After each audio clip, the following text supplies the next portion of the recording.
All right. Well, today we are going to be talking about broadcast graphics. This is week 2 of our summer series where uh, we've been talking about how we can upgrade some of the things in our broadcasts that we either think a lot about, like last week was gear. So there's a lot of time that gets spent on that. But there's also broadcast graphics, and sometimes not as much attention gets paid to it and how much it can actually level up your broadcast because we have schools that have multiple cameras and replay, and you might be thinking like, well, what separates that quality of broadcast from an ESPN type? Well, if you look at ESPN, they've got graphics for just about everything. And so what we're kind of talking about here today is what can we do? What are some of the simple things that we can do, whether it's teachers doing it or students being able to create these and then implementing in the broadcast. We want to talk about broadcast graphics. So a reminder of where we're at. This is a 4-week thing. We're in week 2. Like I said, last week we talked about gear and equipment. So if you didn't see that one we went for 80 minutes. Me and Jordan had a blast, and Rob Goff was there too. So that always makes things fun. And so the next week we're going to talk about crew and the operation, and then week 4 we're going to talk about program building, which I think is the most important part of this because we want to maintain the success year over year, not just let the momentum fizzle out. So that's the 4-week map. That's where we're headed. That's what we're doing. I'm super excited to bring it to you guys in this format.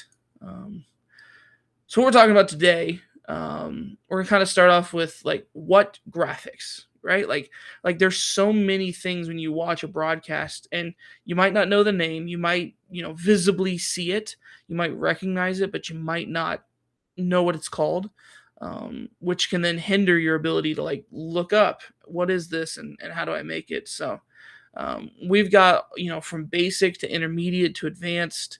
Probably going to spend quite a bit of time in the basic, just to kind of help set a baseline, and then show examples of intermediate, and then we're going to break out something really cool, which was part of the reason me and Jordan were a little late to this the official call, because we were in the pre-call going through how he does his graphics, and it's pretty sweet.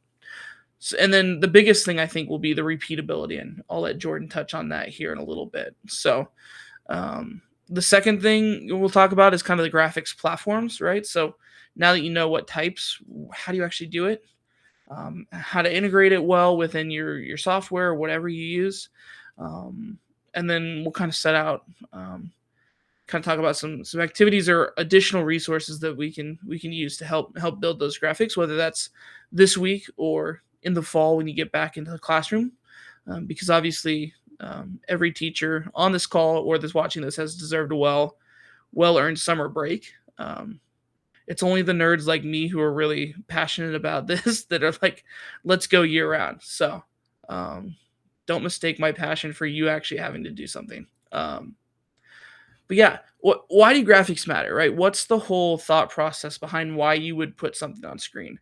It's actually funny. I watch a lot of behind the scenes videos or why was it made? And the NFL a couple years ago did, I think it was for NFL 100. They did this video. It was like 2 hours long about all of the technology in the NFL. And they went back and they told the history of like, this is when they first put the score on the screen. They're talking through all this. This is how they did replay. This is how they got the 1st and 10 marker right on.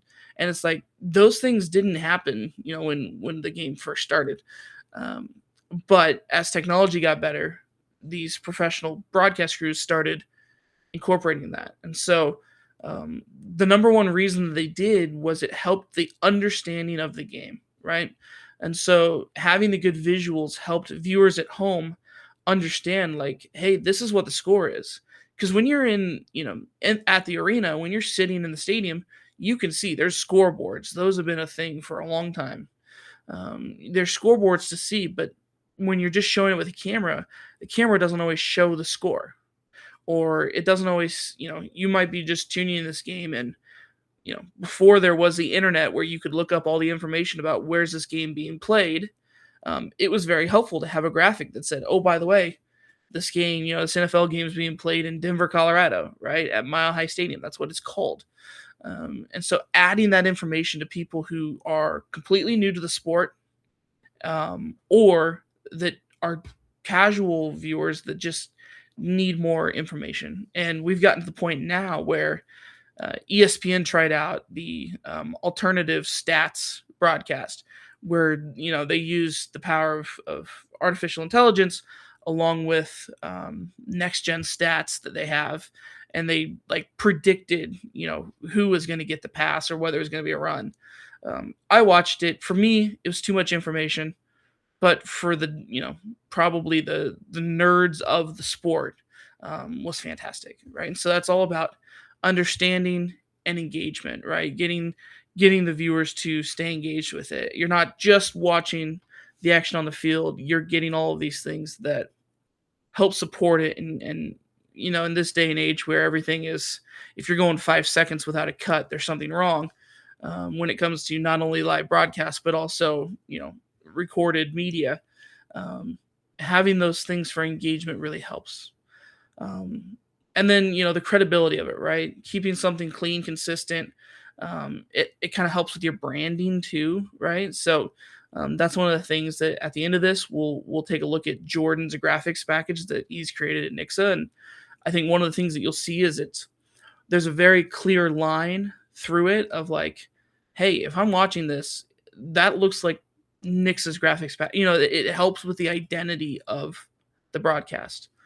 And then I think the storytelling part, right? Especially if you have announcers that are really good about going out and finding stories and getting the stats and stuff back to your crew. um, the storytelling aspect of graphics can really help as well. So, I'm going to also Jordan, add to that. yeah, go for it. If you have announcers that aren't very good at storytelling, having some people on your crew go find stories and put graphics up for them kind of forces them to talk about a little bit and get some information and engagement from the announcer side. So I've had both of those types of. I've had the announcers that they have more information than they ever know what to do with, and I've had announcers that they show up, hope someone did some prep for them, and call a game. So I think it kind of works both ways. As long as you have someone on the crew that's willing to kind of dive in, get those stories.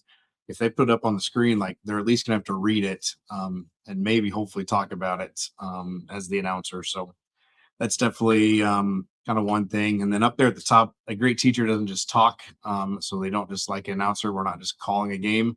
We add graphics, we add various engagement activities through our classes. So it turns what's happening into something that viewers can actually like feel and be engaged with. But since we've added our scoreboard and added especially the clock with it, that has let us have longer engagement times with our audience. It's not just a pop on, they see the score pop off. They feel like they're a little more involved, especially if it's getting closer to the end of a quarter or end of halftime or even the end of the game. Like they're going to be more apt to stay logged in, stay watching because they feel it a little more. Like they feel that intensity. Like there's 2 minutes left. We're having that game winning drive, or it's a 3-point basketball game and we've got possession of the ball, the shot clock's running down. Like all of those things help build that engagement and understanding for the fans at home. So that's the real reason. Like we can put, Huddle with the Huddle cameras, they do the exact opposite of this. Really, they might put the scoreboard in the bottom corner, but they don't bring really any engagement. It's just here's the game, here's what's going on in the game.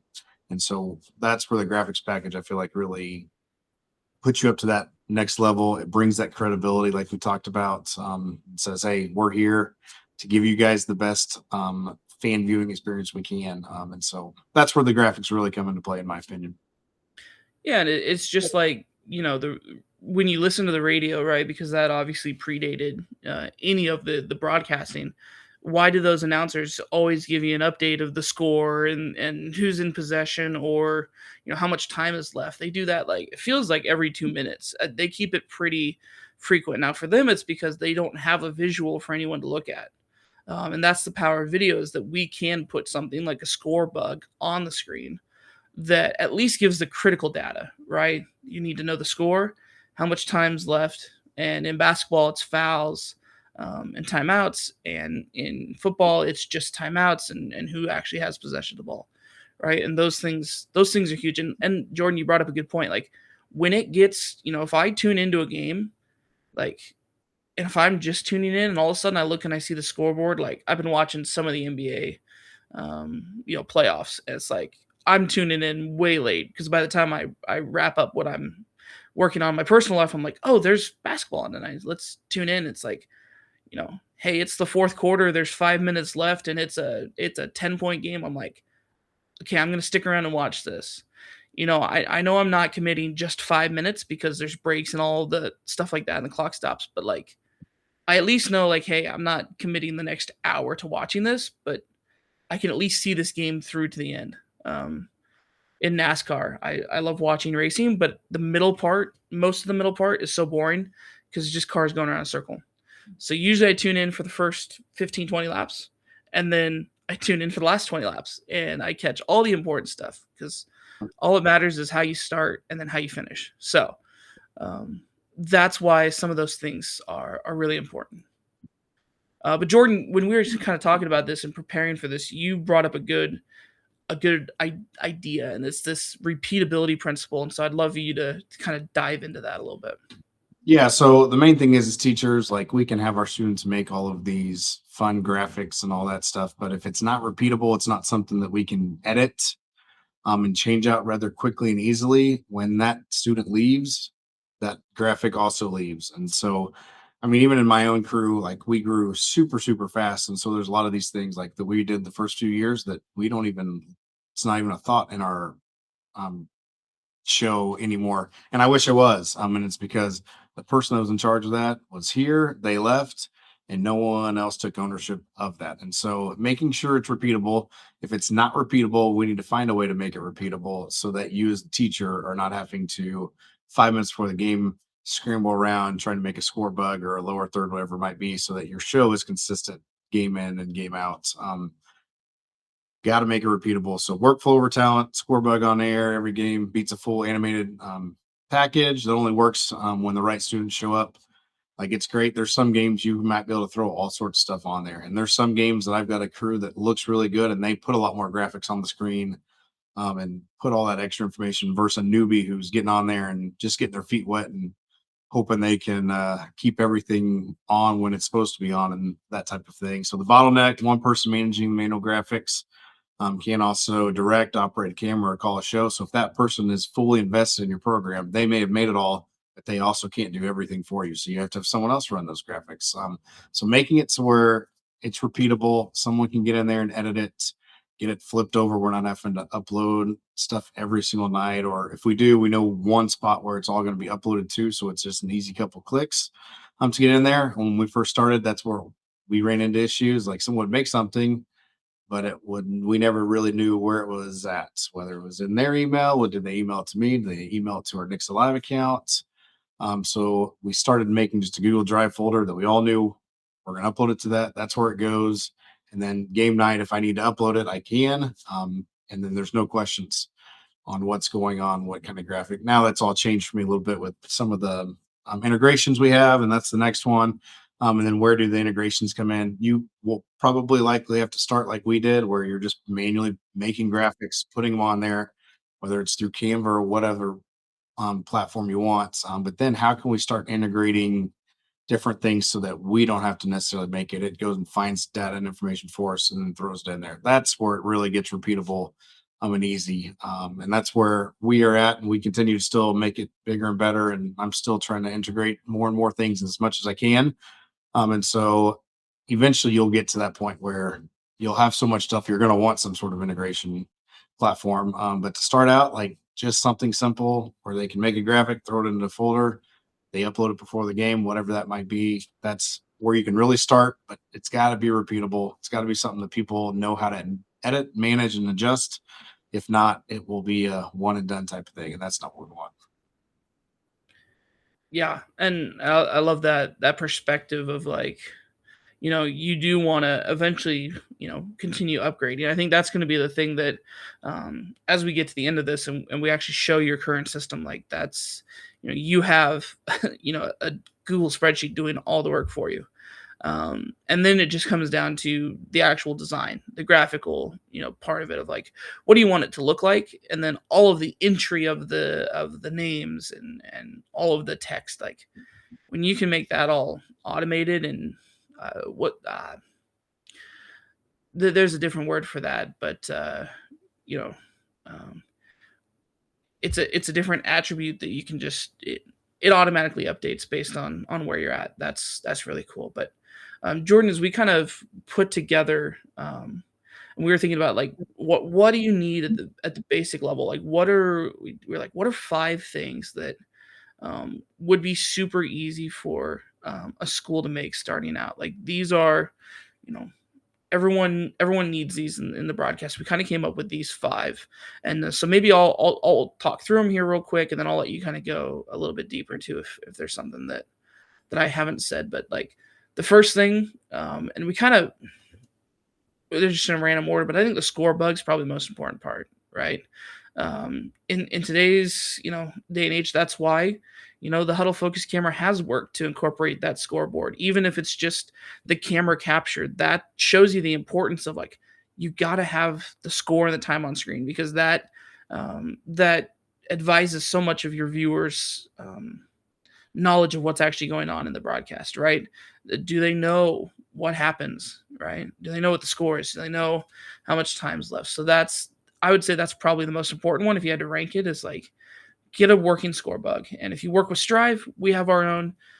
I know that if you have the money to spend and you have a Daktronics board, you can get a data controller that will basically pull it in for you, and you won't have to operate it. I know ScoreVision has been working on something. I don't know if it's fully ready for game use yet. And then there are other, Uno overlays, Singular Live.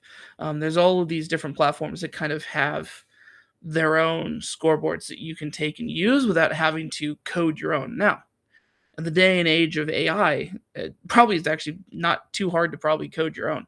I just haven't tried yet. So um, take with that what you will. But I think the score bugs first. Doing a school watermark.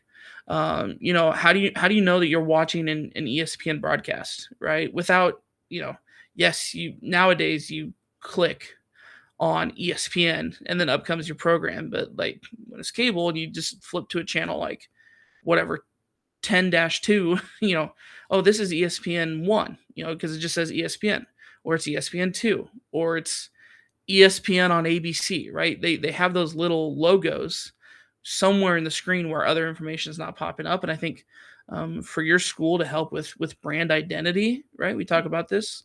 If someone were to clip it, to have your logo in that corner provides more credibility to your brand. So whether it's just the school logo or like Jordan, as you can see in his background, it's that Nick's Alive. I think you have just kind of a more transparent version of that up in the corner. And so that's powerful to have there as identifying. Yeah, this is what we do. We put other information on screen so you're not just watching a camera. The infographic, we can kind of talk about that. Template built once, you just add different information.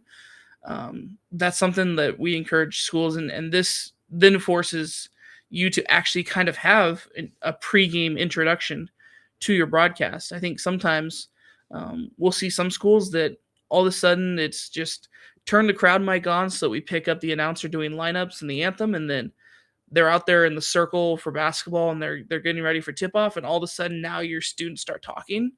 Like, let's plan this out. Let's keep it a broadcast and let's have students talk, and give 5, and they don't, it doesn't have to be a 15-minute pregame show, right? It could just be 5 minutes, and 5 minutes goes by very, very quickly when you're trying to just say a few different pieces of information. So when we do state basketball, we aim for starting with at least 10 minutes left on the clock. If you have that kind of information, if you have more, we'll start earlier. And if you have less, we'll adjust. Because what we don't want to do is keep announcers on air with nothing to say, because that's usually when they say stuff that they probably shouldn't have, or all of the things like that. I speak from personal experience. But the intro graphic is something that you can use as a visual aid in addition to your announcers talking, and it can have the school that's playing, the opponent, where it's at, and if you want to put team records on there, like that's where you can kind of set the intro graphic is setting the scene for the game. Like if all you could do was select your game based off what the infographic looked like, that's kind of what you wanted. You want to put as much info. You're selling the game with that intro graphic to keep people sticking around as to why this game's important. Sponsor logos, lower thirds, those are kind of doing those both about the same time.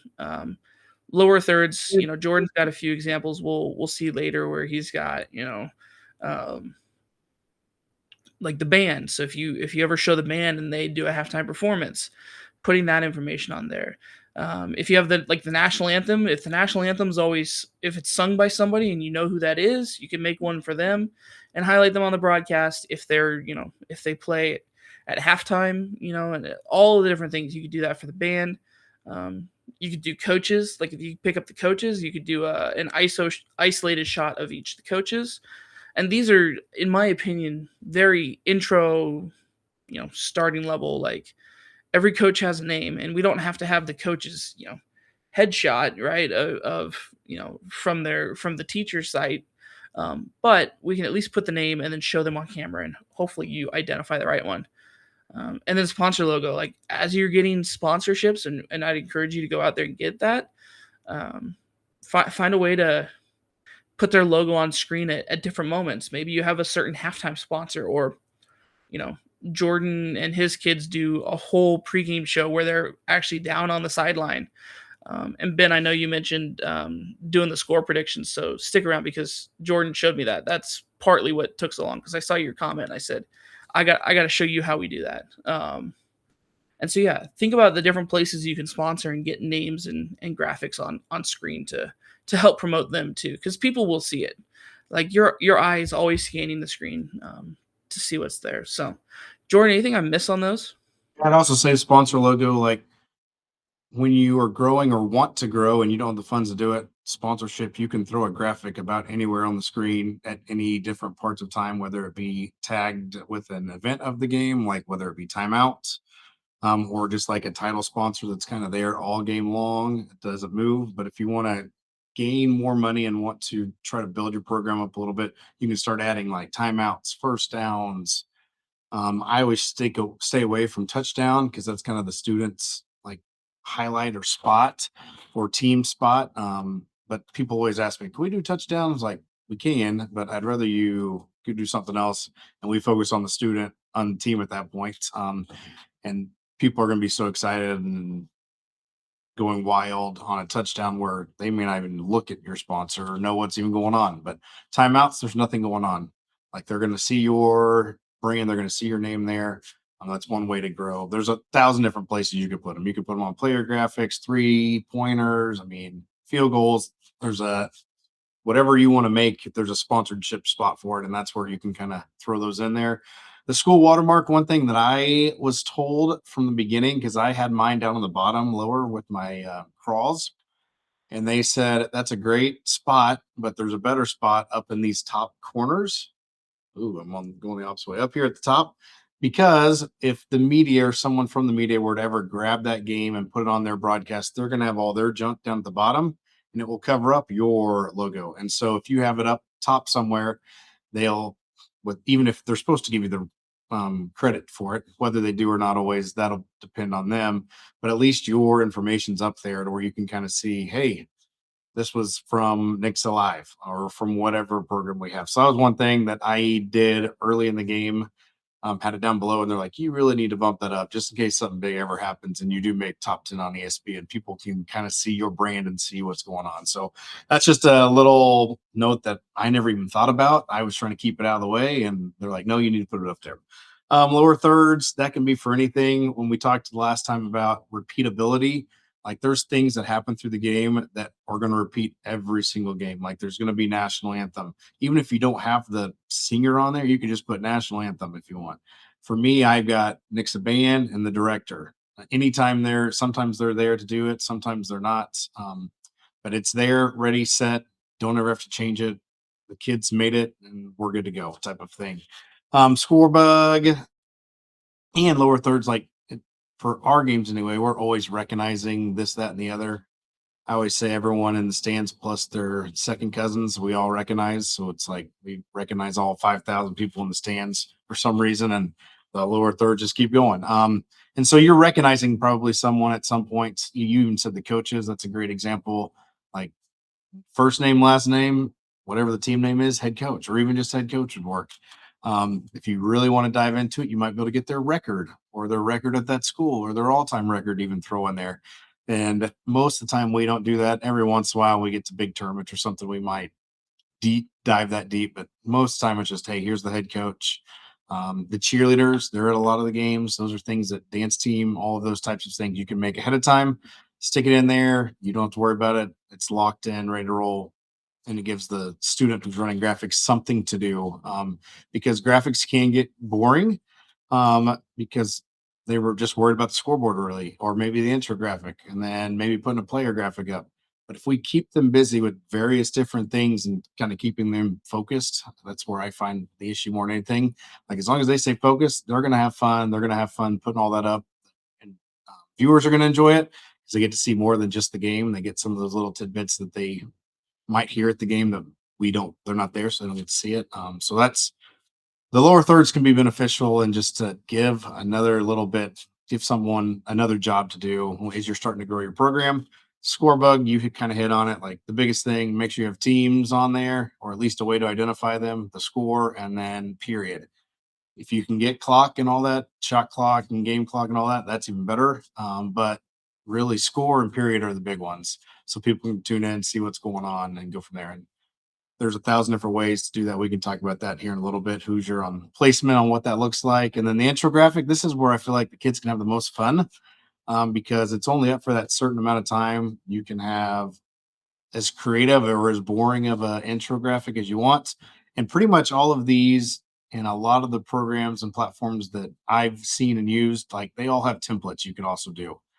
And then if you decide, like we started in production truck, when we first had the one man band and the one camera, like we just typed in the whatever we wanted to say, it popped up for us. We called it good. And then we got to where we were making our own.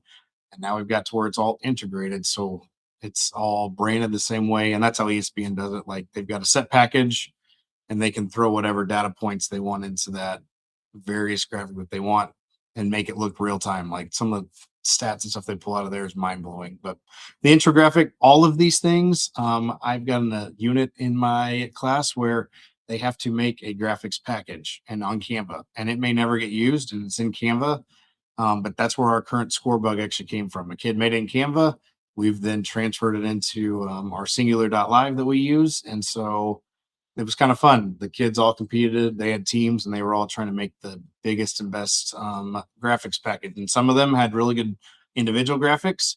Some of them had it. I tried to make it, or tried to tell them, like, hey, make it branded so that everything looks uniform across everything. That helps. And some of them did a really good job of that to where it was branded. And the one that won obviously had kind of that uniform brand, where the other ones had maybe a really good score bug, but then their lower third or their player graphics did not look so good. And so those are all things you can do in class. And then maybe eventually there's someone that steps up to the challenge and makes a really cool one that you can then make that the repeatable one. So that's all I got for that one.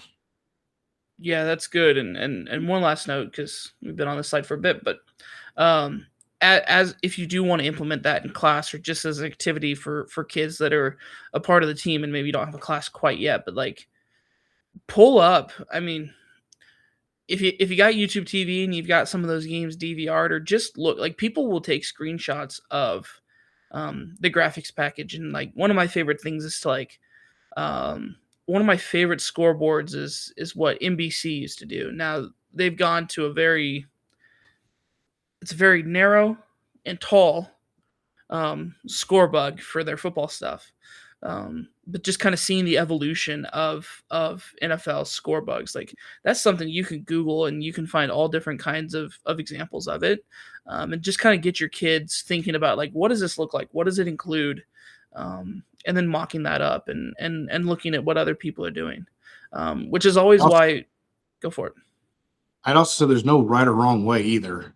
Like if you go through, like there's some ways that if you go to Fox Super Bowl, where it's the minimalist thing in the world, maybe not the best option or one that everyone loves, but they tried something new and creative. Like there's no right or wrong way to make any of these graphics.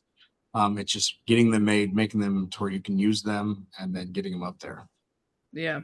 Well, the wrong way is the fact that they didn't revert back to the good one before that. That's that's my opinion as a fan. But I was gonna say that, the Super Bowl, if you watch any of the major networks like NBC, Fox, ESPN, all the ones that get, or CBS, I think is the third one they get Super Bowl rights. Like that's when they introduce their new graphics package. So they kind of hold on to it for a couple years. And I guarantee there is at least one person dedicated from the time that they show the new one until the next time they get to broadcast the Super Bowl, that their job is just like what looks cool. And it's not a one day here. I thought this was cool. Although the Fox one, you could argue that might have been a 1 day project because that was that was not the best. That was at least my opinion. So, but here's kind of some examples of just like layouts, right? Of we talk about all of these graphics. So, what could they actually look like on screen? And I'll tell you what, AI did this. I mean, I would throw a few of these on screen as they are. I like the simplicity of them, but just kind of thinking like, in your top left, if you got a sponsor, you put your sponsors in the top left. We've done that before at our state events. We get sponsors for those broadcasts, and so we make a little card and we put it up in the top left. We add just a little bit of transparency to it, but you don't want to add too much because the sponsor is the one you actually want people to see. And yeah, it's annoying, but at least it's not the whole screen filled with sponsorships. If you just kind of keep them in the top left corner, they're out of the way enough for most sports. I think basketball, all the players are on the court, like nobody's up in the air. And so it's usually a safe bet to put the stuff that you want people to see but doesn't cover up the action in the top. So sponsors, and then you put your watermark on the other side. Usually top right is where I see a lot of watermarks. That's where we always put ours. It just something about it in the top right feels right. I don't know. It just kind of the natural way that it looks to kind of put something up there. Your intro graphic, obviously, you can make it a variety of different ways. It could be a full screen, that takes over the entirety of of what you're showing, or it could be, and it could be any dimension. I mean, this is more of a 4:3 layout, and your broadcast is going to be 16:9, right? And so it's going to show more of the edges. So, however you want to do it, however simple you want to make it, however detailed you want to make it. Obviously, your lower thirds, you've got player name, you've got position, their number, and what grade they are. I mean, that's stuff that you can usually pull from a roster. And I'll tell you this, and I learned this too late. I learned this after I got out of high school. But you could probably ask your athletic director, and they probably have the other team's roster before game night. Because obviously, you have to go through the process of printing out the roster to hand to people, and so they have to have that in advance. And so that's something that you could probably very easily get your hands on. And nowadays, like here in the state of Nebraska, coaches are required to upload their stats after the game to Max Preps. That's just something that has become required. And so that at least most all of the players that get significant playing time and would be in football the touchdown scoring types, they're probably in Max Preps. So use what you have, and at the very least, pick up a phone, call the school, send an email, figure out who the AD is, say, hey, we're working to put some graphics together. If you could just send me over your roster real quick, because it's a file that they've had from the beginning of the year. Before the season starts, they go through who's all playing, all of the information, and it's either a Word doc, Google Doc, something. It's not the hardest thing for them to share. And then, like we said, score bugs can go kind of wherever you want. If it's not a full length one, then it doesn't get centered up in the bottom. I think of baseball. When you're watching ESPN baseball, I think, are they still in the top left for ESPN baseball? At least college. I'm I trying to don't know any. remember. There's a few that go up there though. Baseball is probably the most recognizable one. Soccer is another one that they'll throw it up there in the top left too. That's what I was thinking. It's A lot World of Cup times, season, yep. so Olympics, you'll see a lot of those scoreboards up in that top left. yeah. But Yeah, like I I said, know, yeah. Fox and their MLB is down in the bottom right now that I've noticed, and again they went with that. Let's put very little background on it so that you can just barely see the information from the background. But hey, to each their own. So you can kind of put score bugs wherever, right? And as long as the most important thing is wherever you put your score bug, tell your camera operators. That's the thing that we've had when we have our full length scoreboard. We tell our camera operators, hey, by the way, there's this thing you can't see it on your camera, but the viewers at home can see it, and so you're going to be covered up by this score bug. So adjust accordingly your frame of view. We've had some people put take like a rubber band and put a rubber band on the camera viewfinder to kind of show, hey, here's where the top of that score bug is, just so that their camera operators can have a frame of reference. So that's actually one of my favorite kind of hacks to do to figure out where that's at. Um, so there same is thing that. for any of the graphics too. Like intro, my kids, we've got a big kind of covers up the whole bottom third of the screen that stretches across and says all the things in this infographic here. But when they're doing pregame shots, they're just centering those kids up. Someone shooting a three or running down the field on the football field, like they're just putting them right smack dab in the center, which one drives me crazy in the first place. But two, when you get to the intro graphic, it's like we can see their nose up, and then there's a whole bunch of headroom up above them. And so telling them, hey, you've got a huge intro graphic or some sort of recognition, the lower third might interfere some from time to time, depending on what that is. Ours links up with our score bug and goes right directly above it, and so there's even more room that they're having to kind of fight against that they don't necessarily see. So just making sure they all know if there's a sponsor graphic in the top left or right, don't put the basketball goal right there where the sponsored spot is so we can't see the backboard. Those are all little things that the director can talk through the game and help let your cam ops know. And hopefully they've watched a game or two of yours, unless it's a brand new package. Like they can recognize, oh, this is where this is at. That's where that's at. That's why it takes a team as well. Trying to make sure we all make ourselves look good, even the stuff we can't see. So, Ben also brought up a good point in the chat with the rosters. Like, talk to your athletic secretary. Um, she's most likely the one we're going to print them out. She's the one that can get them, whether not have to bother AD. Like mine, I bothered so much that she just made a Google Drive shared folder for me. So anytime she got them, she threw them straight in there, and then I didn't have to bother anymore. I could just go get them. And so that's a definitely a good piece of advice. Go talk to athletic director, or secretary, because she is going to be the one coordinating that roster for sure. So Just to pop in with that point too, we had our athletic director secretary. Sorry, I ignore my kids. Had like a network of other athletic director secretaries who all were doing this workflow where it was like everything lived in this. I'm talking. Everybody had this shared network of these links that they would share. I'm like, even they are like thinking through the process of how do we delineate information in an easy way. yeah, that's great. If we can make that happen, I'd be real happy. Yeah. Well, and I think too, this is fantastic perspective.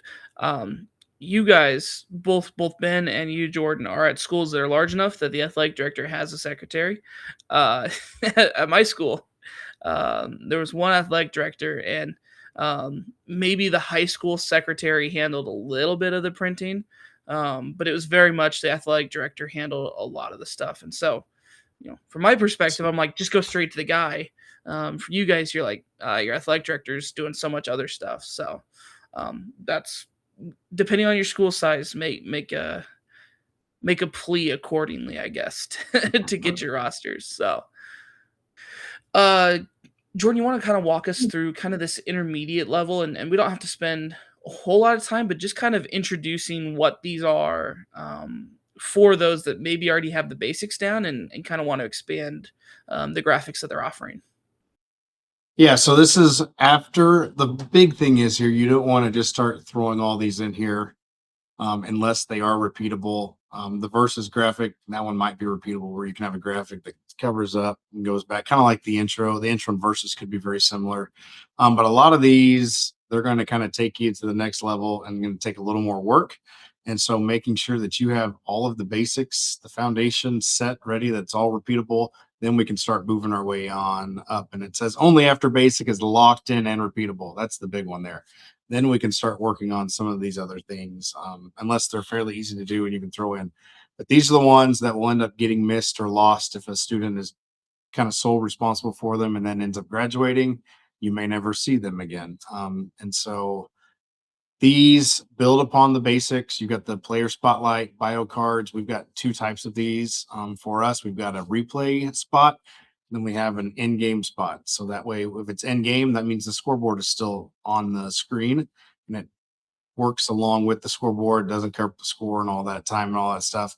But then if we're in a replay, that scoreboard is gone. And so we have a bigger one that shows up to really highlight that student or team, whatever it might be, during that replay. And then it will fade off and the scoreboard will come back on and everything is nice and happy. You also have full screen graphics. So if you have, and this kind of goes with the milestone graphic, a lot of times those are full screen or even half screen graphics. 1,000th win, 1,000 point for whatever it might be, or a career lead, school record type of stuff. You can do a half and half. I've done full screen. I've done half and half where you can still see the player on the one side and the graphic in the other. Lots of different things. Those are fun ones for the kids to make, mainly because they don't happen that often. And so they can be really kind of customized and special to that individual player. And that's something that it doesn't necessarily need to be repeatable, but you need to be able to recognize each person when something like that does happen. You don't want to recognize one and then forget about it and not have one for someone else when the time comes. And then if they have multiple, like 1,000 points, if you have a couple kids that are getting close, make one that will then match the other one. So you don't want to make them look different. You can make them look different. Obviously, some different player, different information, but try to make them look pretty similar or have the same information. You don't want to showcase one and not as showcase the other one because they were buddies with this person. So that's where that repeatable process comes in. Next broadcast graphic. This is one that I personally started up with. Like I had a kid that they would do that every week. They'd give us when our next game is. We'd throw it on the screen at any points. And he left. And I don't know that I've ever had a next broadcast graphic since. And so it's one of those things. It's nice to have. Is it necessary? No, but it's definitely informed. It's given information, lets the announcers talk about something, especially if it's late in the game and there's not a lot of things going on or it's not a real close game. Like those are things that they can start talking about as announcers. You can throw it up on there and it just brings that story to life. Then you can get into animated lower thirds where it's starting to bring in spots from all over the place and have all that fanciness. You can add a sponsor to that lower third if you would want. We've got some lower thirds that are sponsored, some are not, or we just give like whatever the group or organization that we're recognizing their logo on there type of thing. Relay a replay highlight identifier. We just talked about that with the player spotlight. We've got that one, and then we got the replay one. Halftime summary. We have done this off and on throughout the years. When we've had stats available, we'd throw the stats up. If we have just like what the announcer has been writing down that are unofficial, we could throw those up from time to time. But like I said, we've hit or miss on this one, whether we use it or build it or not. Social media graphics, that's always a fun one, trying to get people to join your social media. I'd also say on that, like trying to get money coming in. We have a Amazon wish list. So that's kind of our social media graphic with the QR code on there that people can buy stuff that we are wanting or needing. I think I said last week that I don't know that I've ever bought a battery in my life. It's because we've got stuff, or we've got that graphic on there, and people, fans that are watching, like that's a fairly inexpensive piece that people can buy for us. SD cards is another one. I've got SD cards usually on the list because the kids are never going to remember where they've left them, or they just end up getting lost altogether. And so batteries and SD cards I've never bought. And that's because we just throw like a little social media graphic on there, let people buy. That's another way to get people to interact with you without just donating straight money.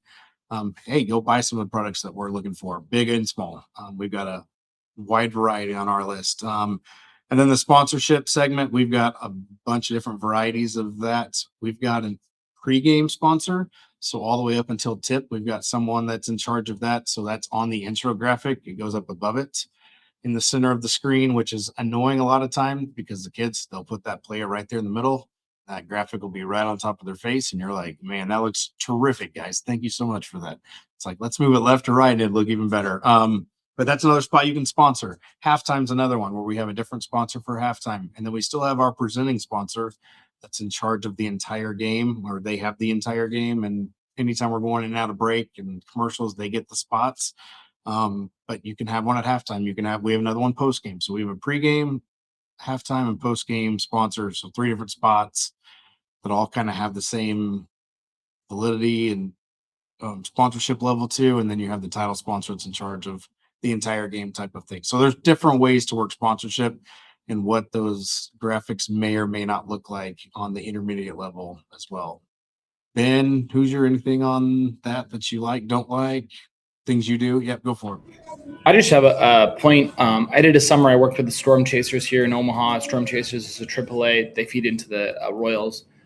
You probably know, I guess. But when I worked for them, just doing some camera work stuff, as you're talking about, like where kids you're doing a feature thing, and it's like a left-hand third, and they put the kid in the middle, he's cut in half. We would always have a really good meeting before we would start the broadcast, and it wasn't always well done. I mean, there wasn't always a ton of resources, but they would go through and they would have at least printouts of what the graphics look like. So it would be like there's just like you look at your Adobe Photoshop screen, a printout of what this looks like. Here's the screen, this is this.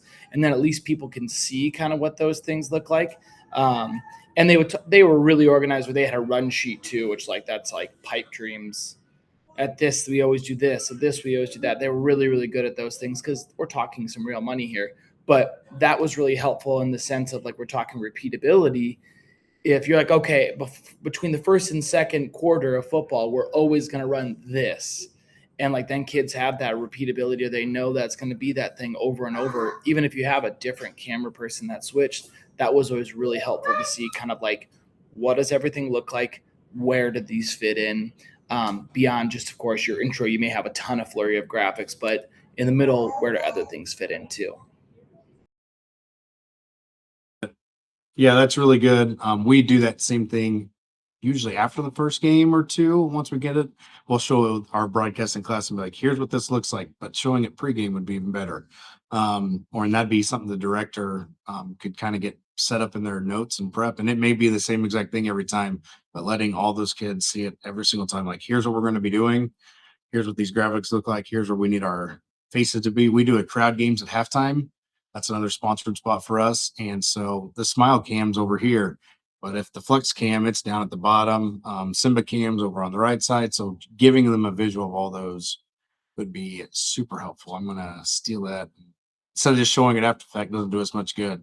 And hopefully the kids remember for the following game. Doing it pregame would be great.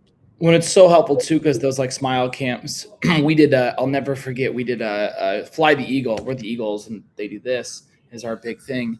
And we had teaching somebody how to do this, and this person didn't recognize like what we're looking for. Or it's like, look in the crowd and look for people. And this student was like way wide. And it's like, no, find somebody. And then they're like kind of panning wide. It's like, no, I want you to find an individual, like at least getting them through that intro. When it happens in that moment, that workflow can be so much easier. Yep. Love That's it. good. Yeah. Love it too. Yep. Yeah, we've got 5 minutes left on the schedule. Obviously last week we went 20 minutes past, so but for the sake of time, we're just going to kind of keep things a little bit more speedy here. And this is the advanced level, and again, I don't think many people, I mean, Jordan, you're probably not even fully here to a lot of these things that are in this broadcast, and that's fine. But you start building out your advanced level, and you start getting to like, do you do starting lineups? Do you get roster cards?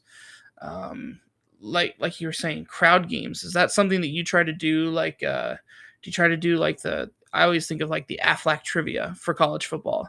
Do you try to do something like that where you have people kind of guess? And I mean, if you have the ability to, that could actually be kind of a light lift per se, as long as everyone's on the same page. But if you could find a way to basically you you could go on X and you could create a poll on X and say, hey, everyone that wants to respond, it's a multiple choice question. Uh, Pick whatever you think is the best, and then you introduce that at the beginning of the game, and by the end of it, you're doing that. So that actually could be pretty easy. You just got to get the appropriate QR code to go to the right place, or tell them where to go to find the poll and pin that to the top of your feed. But that could be something. Obviously, live stats, drive chart, or possession percentage. Again, we start to get into some of these where um, we start to need more dedicated people to it, right? And so as we think about the long term, as we think about the future vision, yeah, I want to see, especially with the crews that we work with, that we interact with, I would love to see more get to the point where there's plenty of students, and so now we're looking for something to give the students. Well, let's find some people who love graphics, who love the design aspect, and then teach them hopefully a very simple software, and we'll kind of go through that. But like the opens and the teasers, like those kind of videos, I tried to make one on the fly and it worked. It was for a semifinal football playoff game. The only problem was the internet at the school didn't allow us to stream, and I wasn't able to fact check that because I was too busy making the dang video.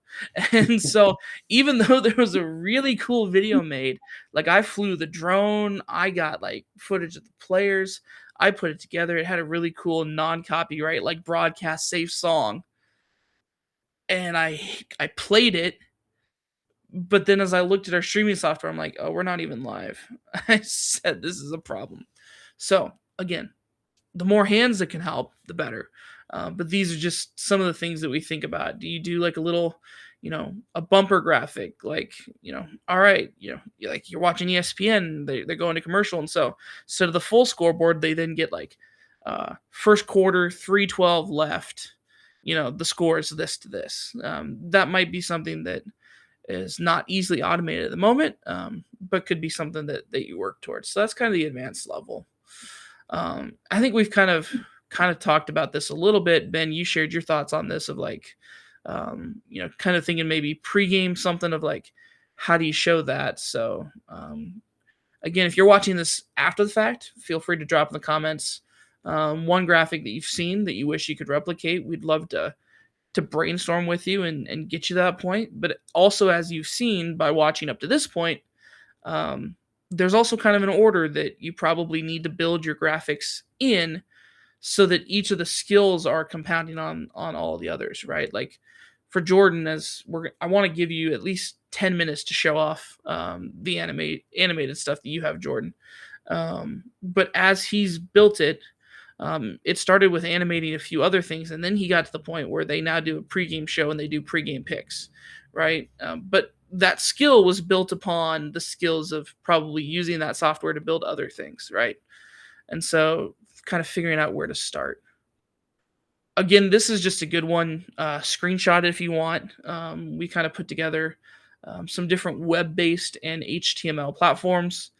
Pressrow Apps is a guy, Jordan, that you've kind of worked with. He's Missouri-based, correct? Yeah. Yep.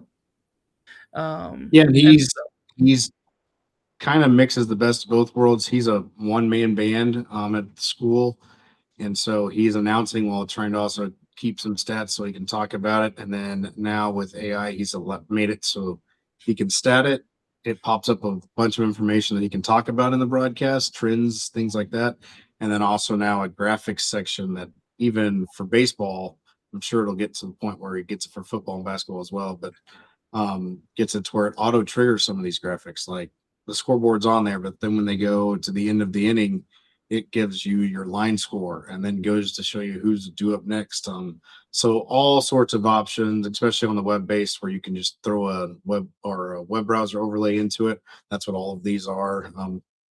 The only bad thing, in my opinion, about this is if you're using Production Truck doesn't let you bring in a web browser without a little more complication. And so that's kind of the bummer on the huddle side of things. If you're using Production Truck, you can't pull one of these in without some extra technology connected to it. But it is possible. It just takes a little more work. So when we get into these, we're going to list a whole bunch of things. Some of them I've used, some of them I haven't. And if you use something else that we don't have, feel free to send it in a comment or in a chat here, because we'd love to see what's out there. There's all sorts of options. There's no one right way for anybody to go about doing it. It's whatever works for your workflow, and for your school size and resources available. So we went free all the way to very expensive down there with Flowix. So Very expensive. Even Singular Live. I mean, they've got education discount, but I don't think it's going to be that much of a discount. So, and Singular Live is what Jordan uses. So as we go to show that, you'll kind of see, again, it's up in that professional tier, but it only got that way because they've built up and worked towards that. Again, we talk about production software. It is worth checking. So even though we mentioned Production Truck having a little bit of trouble pulling in some of those web-based stuff, they also have their own stuff built. So and like I said, whatever, that's where I started.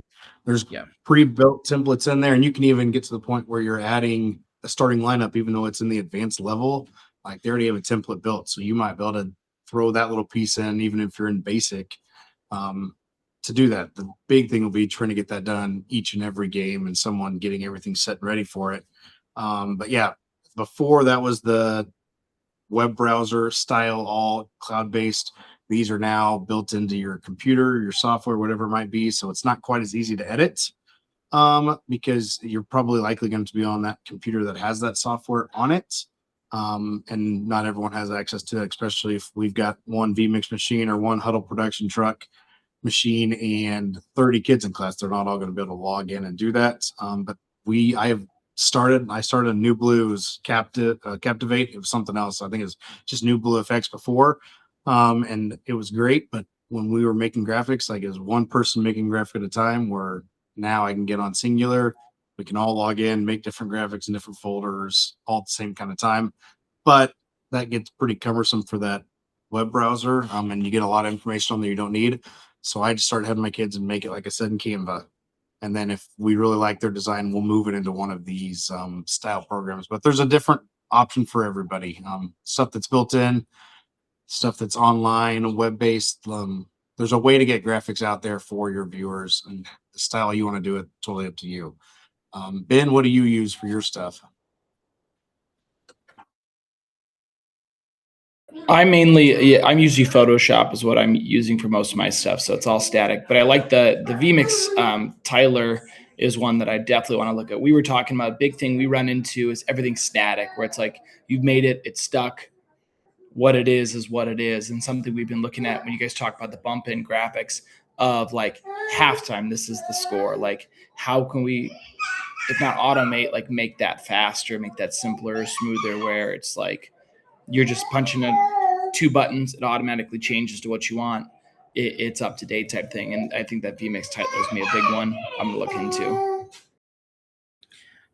I've not used it a whole lot, but I think it's kind of like the rest of them. The learning curve's kind of there, but once you get that learning curve figured out, I think it goes pretty smooth and easy. I know Yeah. for Singular Live, it was a big learning curve and still is a little bit of a learning curve, but I've now got it to where I have an idea what's going on. And that's probably true for all these programs. So, yep. Well, good and to luck. be honest, for us, we're pretty fortunate. We're like, sorry, ignore the screaming baby. For us, we're fortunate where we have like one of our other, what do I want to call Alec? One of our other coordinators is he has a degree in broadcast journalism, and he like literally is his job is making content for the World Series of Poker. So like for him, like anything where it's like, hey, we have this thing we can do. Alec is like very easy to like. He takes things in extremely quickly. Like our vMix we use and our the big dog we broadcast from, like Alec is the one who like really gets the back end of things so well. So for me, it's like it's great to have him where it's like I'll do the work and I have to learn it too, but like he really can integrate technology extremely fast. Yeah, that's really nice to have. Yeah, Alec is probably just an older product of what I am. Like, did it in high school, learned it, went to the J school, actually stuck around for the 4 years, unlike me. J school is the journalism school at University of Nebraska Lincoln. So yeah, and I've worked with Alec.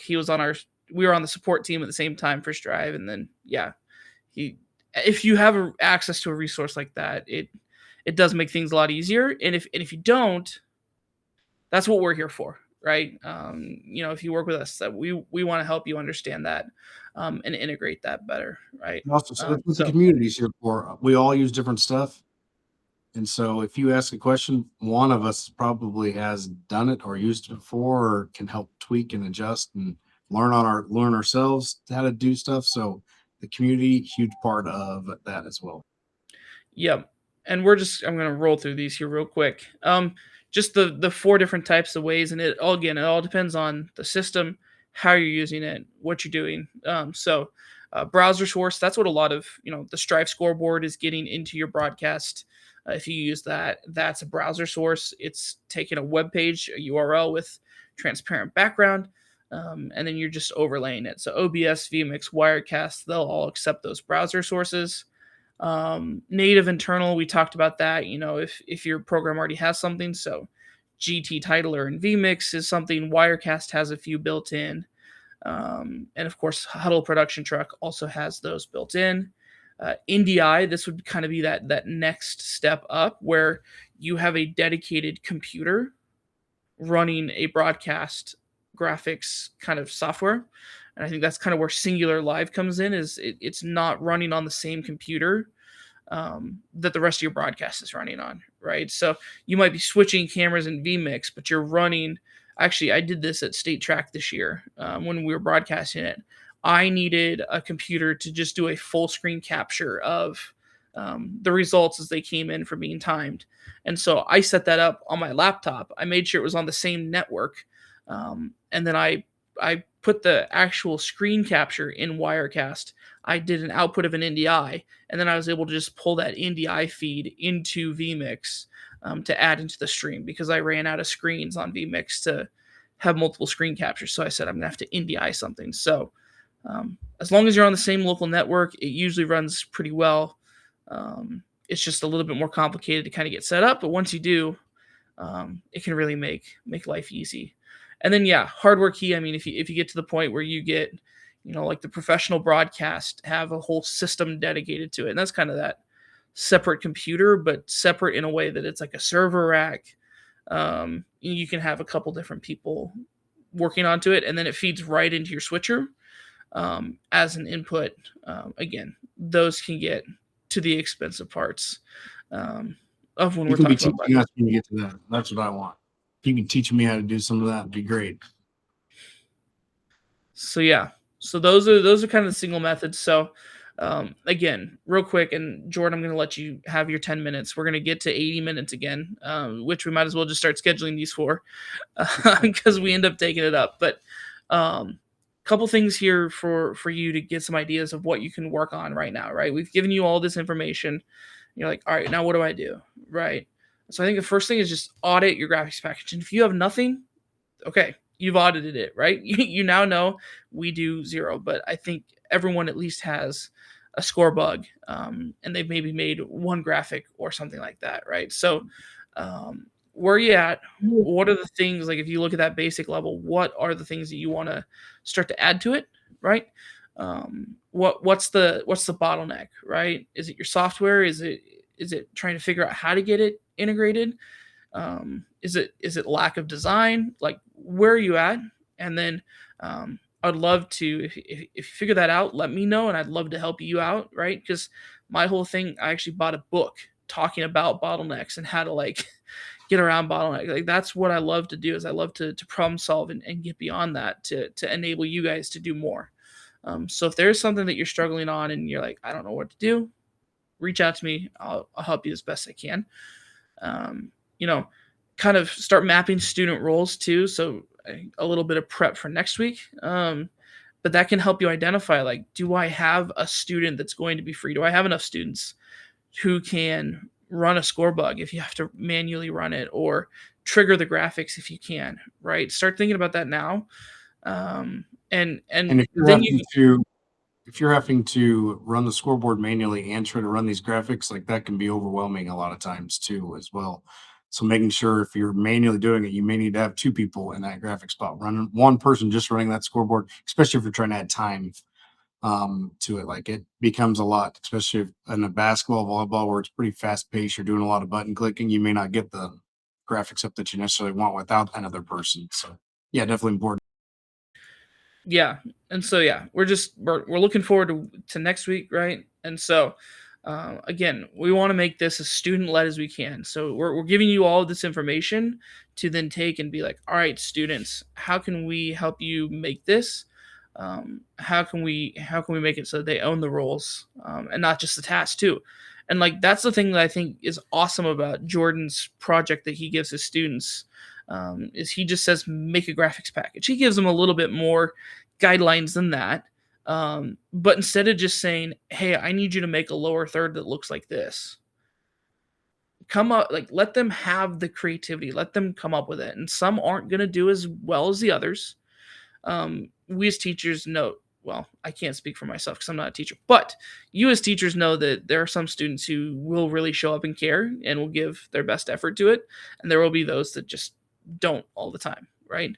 But this could be that one project for that student who maybe they don't feel comfortable announcing on air, and they're not always the best camera operator, but they are a darn good graphic designer.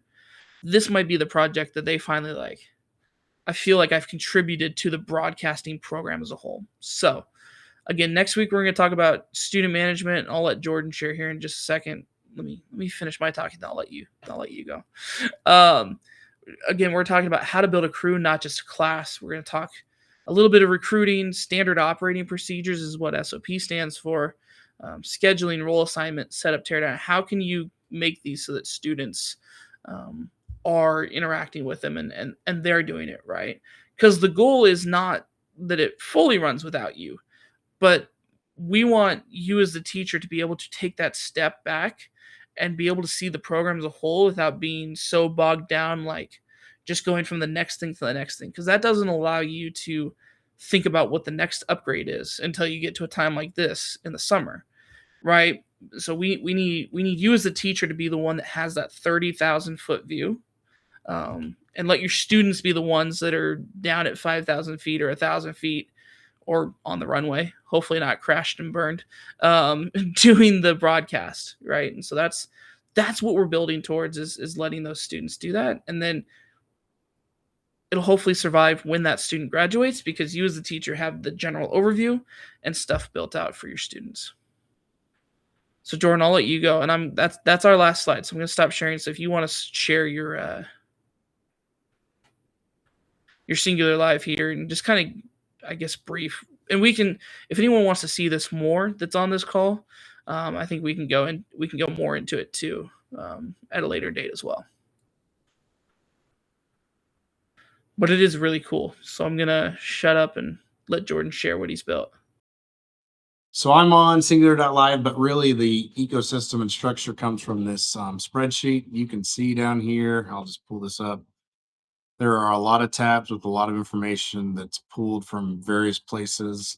For instance, when I change a school name here, we get new logos, new colors, new everything that then feeds into Singular Live. So if I need to make it quick, like we host a tournament, there's 4 games that night. I'm no longer having to make a graphic for all 4 games, 8 teams. I just click it.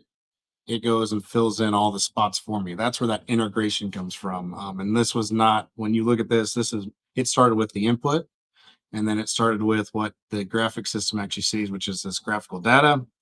And so it has really all the information. Try not to go too fast, made you sick, but it really has all the information, sponsors, all that we might need in our show, right then and there. But I want to get to pregame picks because that's why Ben is here.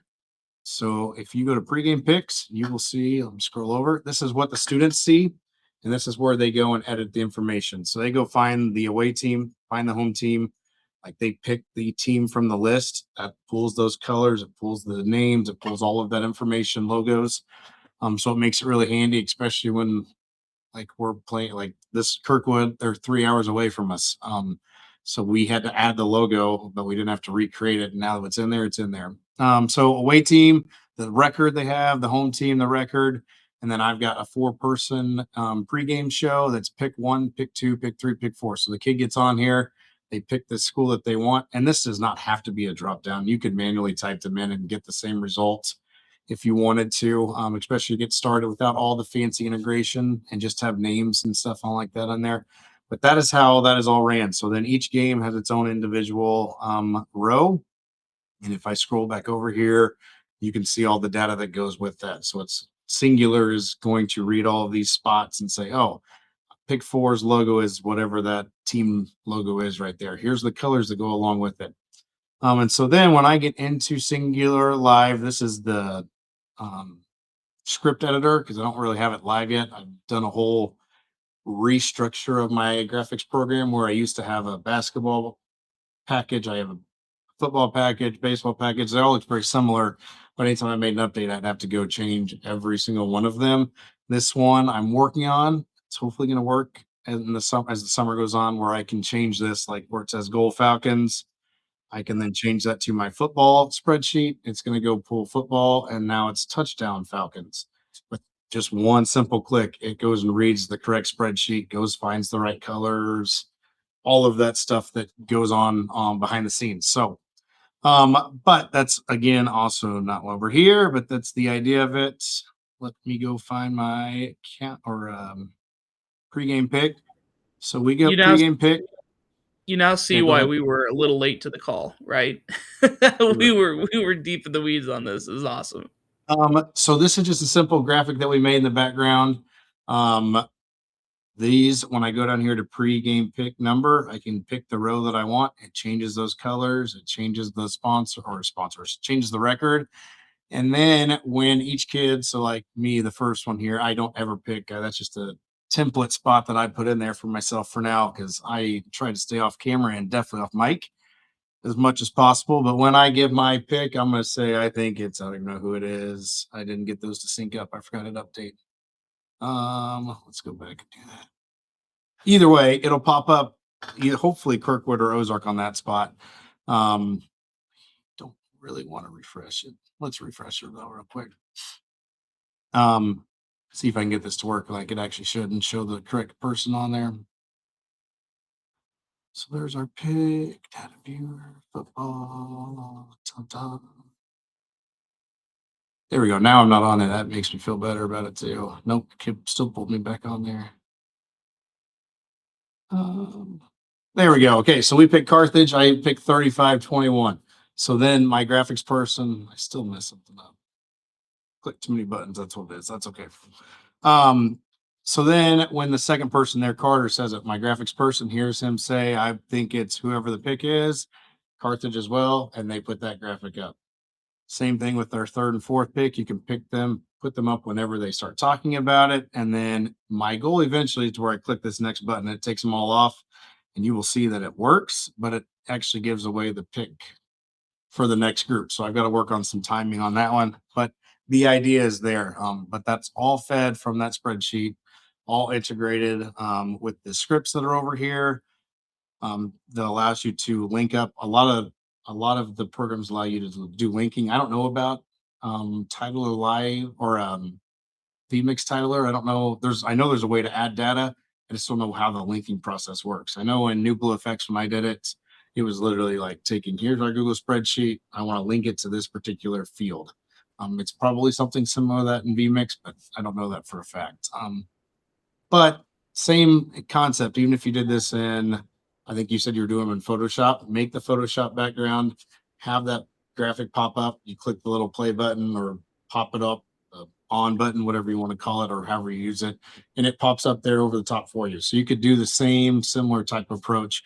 We do all of our COC, all of our conference games. So we do obviously our game last, but then all the other conference games we do prior to, and it makes our pregame show a little longer, and makes the kids work a little harder pregame, and gives them, since it's our conference and that's the only games we play, like they have a better understanding, like what are going to be our better games, what are going to be our not so good games, where do I need to get more research for those not so good games. Like the really close games are a lot of fun and easy to call. There's lots of stuff going on.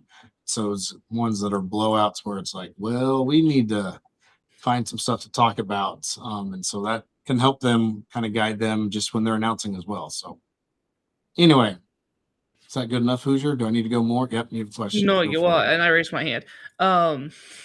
It apparently did work. Ben, I think too, like since you're using Photoshop, I have worked on projects before, and so it'll be worth a deep dive into vMix, and I'll kind of start that process and help you guys out with that. But a Photoshop file, you should be able to, as long as you have a text, it should pull in as variable text, as long as you keep it as like a Photoshop file. Like as long as you don't export it as a PNG, you should be able to just say, hey, reference this Photoshop file, this PSD, and then a lot of softwares will be able to take, oh, he has text here, and kind of edit that and make that variable too. Oh, really? So Yeah.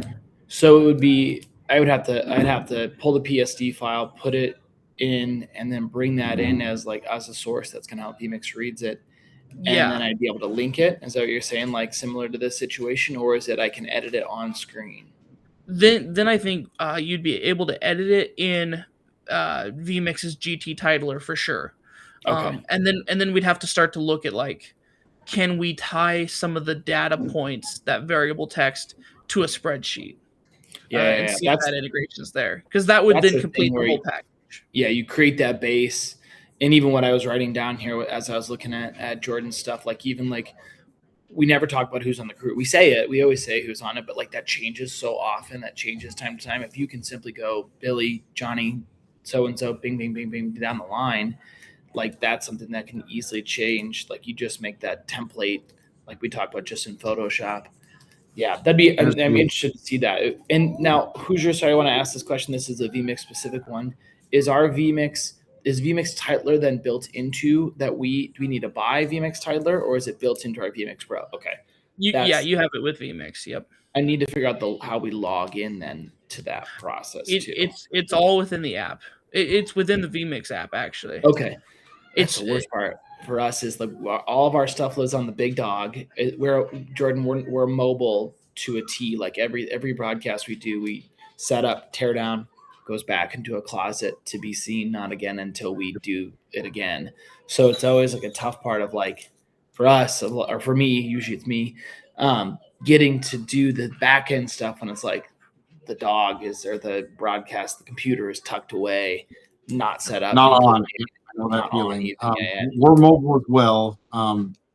I actually have all my stuff in the gym currently plugged in, so I can remote into it and do all of that stuff that I need to do. Luckily, I don't have to do a whole lot on it because I can do it all web-based right now. But when I take it all out to the truck, it's not air conditioned or heated unless I'm like on the road with the generator. I'm trying to get an RV plug to fix that so that when it's in there, it can be cooled. But when it's in there, it's basically got to be shut off. Same type of thing. Can't get on it. Can't make any changes. Right? It's drives me nuts when it's that way. So I know that feeling for sure. So that's another thing. Like that's when I started having the kids make those graphic packages ahead of time and just seeing who was creative enough and what I liked and what I didn't like. And then we could go in a day or two before the game, get it all at least on in my classroom, even plugged in, where we can at least edit some things, make some changes, and then have to go reset it up wherever we need to set up. So I know the game of moving back and forth. It's not a real fun one. Kids love it, I'm sure, just like they do for you. But when you talked about crew, here's another example. Sweet, yeah. I just click the next button and it shows I can make it 4 or 5 wide and it shows our entire crew. Sweet, yeah. I go to the spreadsheet. There we are, and I can. And I'm sure drop down. It's a drop down. Yeah. It's even better. Or before I had the drop down. Only reason I added the drop down is so I kept the pictures and stuff the same, so it didn't get like I used to just type them in and just have names without the pictures. But the drop down picture is so easy though too. I mean, really, once you do that, you get that front end work. You get that done. Like you're there. Like you are set to go. Like it's just a simple flip it and then get on here and it's a brand new looking thing. And I think, I can go 5 wide if I need to go 5 and have less of the pictures. Like there's a lot of flexibility with it since it's all just pulling in and just linking. So it does the big stuff for you. So sweet. Anyway, those are fun things they take a lot of work, but once they're done, they're streamlined, they're repeatable like we've talked about. Yeah, I'd even start with highlight our kids a little more. even starting with like the names of people would be like, I mean, Mhm. maybe not full screen, but mostly full screen type thing of the names of like the crew, ding, ding, ding down the line. Even that would be a huge benefit for us. First started 50-50 shot. So it was a half screen, half not, so you could still see what's going on. It was for football mainly. Between plays, you could still see what's going on. But then our announcers could talk about everybody that's in that list or on our crew for that night. So yeah, fun way to recognize them. We also can turn our cameras to each other type of thing. So instead of showing the game, we'll show the kid behind the camera that never gets seen or viewed. And same thing with wireless, we'll shoot opposites. So those are all different options you can do with that. So they love Like that that. in And you the just, left hand side would be great. That's a really good one too. That 50-50 or left hand third or whatever. That'd be really good. then adding that to your pregame talk, like you talked about, say, hey, here's what our cruise is going to look like. Here's where you need to position yourself or anybody else on the crew so we can recognize them. So, yep. For sure. Well, yeah, So, this has been fun. I have another call to get to here at 10:30. Although if I'm a little late, it's an understandable call to be late to. But yeah, if this is something that we want to have further conversation, for sure, Ben and Jordan, I can get you guys on a call, and we can go even deeper into it. But if anyone's watching this and wants even more too, Jordan, as has shown right here, is more than willing to kind of show what he's doing. So yeah, Jordan, thanks for hopping on, sharing all this knowledge. I know you're here with us for all 4 weeks, so it's been awesome to kind of pick your brain and get you to kind of share what you're doing, because it's one thing for it to come from me, just a guy sitting in a chair that's done it as a kid and now helps other people do it, but to get that teacher perspective can really help. And we love that we have dads on here that are hopping on Zoom calls even with kids in the background. So it just shows you that no matter how busy you are, there's still a way to get it done. And we also recognize that everybody's a busy person, right? I'm a busy person. Ben's a busy person. Jordan's a busy person. But we all share the common goal of we want the students to get the experience, and we want the broadcast to look as good as it can for the equipment and people we have. So that's the whole goal with this. And so I appreciate everyone for being on. The replay is going to I be know Jeff posted. was on here. Did Jeff have any questions? Oh Yeah, I know yeah. he's just getting started, getting going. I don't know if he can hear us or not, but he may just be listening to listen. But thought I'd at least Hey, throw it Phil. in there and see if you had anything. Hey, how are you? I'm good, Jordan. Yeah, I've heard you. I've just been listening while I'm working on other stuff in the background. I was playing around on Press Row Gridiron to see if it's something we might be interested in while you guys were talking. So, yeah. Very good. Yeah, that'd definitely be a good way to start. I know you're trying to just get kicked off the ground as a club, and I think you said about 6 kids. So Yeah, 6 kids going. So you'll have 6 kids, and before you know it, you'll have 60, right? yeah. After we met Friday, I went home and went to overlays, and not anything like what you're showing, but built some score bugs and things like that for our volleyball program, so we can get it ready to go. So Very good. Yeah, that's a good start. Hey, you have to remember, I was in your shoes not too long ago. I said 6 to 60. Yeah. It will grow if you keep it growing. So we appreciate it. And like I said, if you have any questions, send something in that community, reach out to us, and we'll let Hoosier get to his next meeting. That corporate world's not much. All right. Thanks, guys. Yeah, thank you. We'll see you. Bye.